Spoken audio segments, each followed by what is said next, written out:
وہ حملوں کے لیے آسان ہدف بن سکتے ہیں۔ اسی خطرے کے پیش نظر سعودی عرب اور متحدہ عرب امارات نے ایسی پائپ لائنز بچھائی ہیں جو آبنائے ہرمز سے گزرے بغیر تیل کو براہ راست ریڈ سی یا بحیرہ عرب تک پہنچا سکے تاکہ ایران پر ان کا انحصار کم ہو سکے۔ چونکہ اس راستے سے دنیا کا 20% تیل گزرتا ہے، اس لیے امریکہ اور اس کے اتحادیوں جیسے برطانیہ اور فرانس نے یہاں اپنی مستقل بحری موجودگی رکھی ہوئی۔ بحرین میں امریکی 5ویں بیڑے US 5th فلیٹ کا ہیڈ کوارٹر اسی مقصد کے لیے ہے کہ تیل کے ٹینکرز کو بلا رکاوٹ راستہ ملتا رہے۔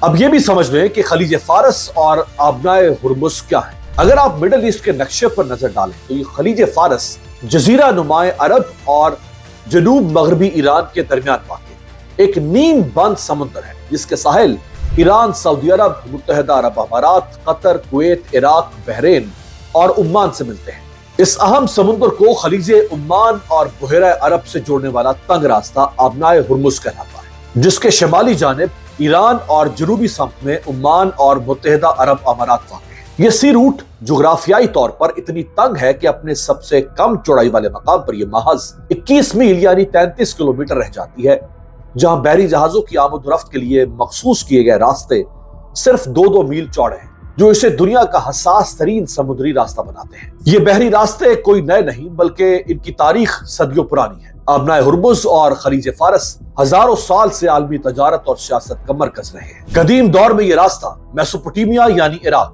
انڈس ویلی یعنی ہند اور ایلمائٹ یعنی ایران جیسی عظیم تہذیبوں کے درمیان تجارت کا اہم ذریعہ تھا۔ سلک روڈ یعنی شاہراہ ریشم کا حصہ ہونے کی وجہ سے یہاں سے چین کا ریشم، ہندوستان کے مسالے اور خلیج کے موتی اور گھوڑے پوری دنیا میں بھیجے جاتے تھے۔ 16ویں صدی کے آغاز میں یہ علاقہ 9 آبادیاتی طاقتوں کی کشمکش کا شکار ہوا، جب پرتگالی مہم جو ایفونسو ڈی البکرکی نے ہرمز پر قبضہ کر کے تجارتی راستوں پر کنٹرول حاصل کرنے کے لیے قلعہ تعمیر کیا۔ تاہم 1622 میں ایرانی صفوی سلطنت اور برطانوی ایسٹ انڈیا کمپنی کے مشترکہ دستوں نے پرتگالیوں کو یہاں سے نکال باہر کیا، جس سے برطانوی اثر و رسوخ کا آغاز ہوا۔ پھر صدیوں تک یہ خطہ سلطنت عثمانیہ، فارسی سلطنتوں اور عرب قبائل کے درمیان اقتدار کی جنگ کا میدان رہا۔ دلچسپ بات یہ ہے کہ تیل کی دریافت سے پہلے خلیج فارس دنیا میں قدرتی موتیوں کی تجارت کا سب سے بڑا مرکز تھا، جس کی مانگ پیرس سے دلی تک کے شاہی درباروں میں تھی۔ جدید تاریخ میں 1908 میں ایران میں تیل کی دریافت نے اس خطے کی اہمیت کو یکسر بدل کر اسے عالمی توانائی کی شہرک بنا دیا، اور پھر ایران عراق جنگ کی ٹینکر وار سے لے کر حالیہ دہائیوں کی کشیدگی تک اس کے حساس محل وقوع نے عالمی سیاست میں اپنا کلیدی مقام برقرار رکھا ہے۔ آپ کے ذہن میں شاید یہ سوال ابھر رہا ہو کہ آبنائے ہرمز پر ایرانی کنٹرول سے پریشان خلیجی ممالک کوئی دوسرا راستہ کیوں نہیں اپنا لیتے؟ اس کا جواب یہ ہے کہ خلیجی عرب ممالک، خاص طور پر سعودی عرب، متحدہ عرب امارات اور قطر کے لیے آبنائے ہرمز کا کوئی مکمل متبادل آج تک اس لیے نہیں بن سکا کیونکہ جغرافیہ خود ایک بہت بڑی رکاوٹ ہے۔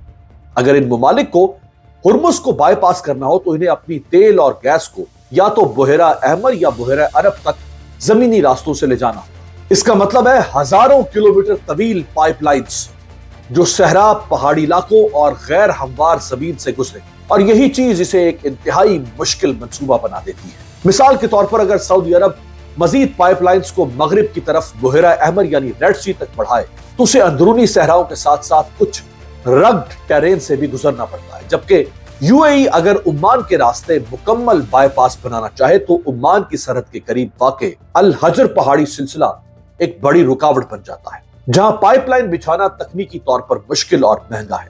اسی طرح قطر کے لیے سب سے بڑا مسئلہ یہ ہے کہ وہ ایک چھوٹا LNG پیننسولا ہے اور اس کی ایکسپورٹ مکمل طور پر سمندری راستے پر انحصار کرتی ہے، کوئی سیدھا زمینی متبادل موجود نہیں۔ سب سے اہم فیکٹر کاسٹ اور ٹائم ہے۔ ایسے کسی بھی متبادل روٹ کی تعمیر پر اربوں ڈالرز خرچ ہوں گے اور اسے مکمل ہونے میں کئی سال لگیں گے۔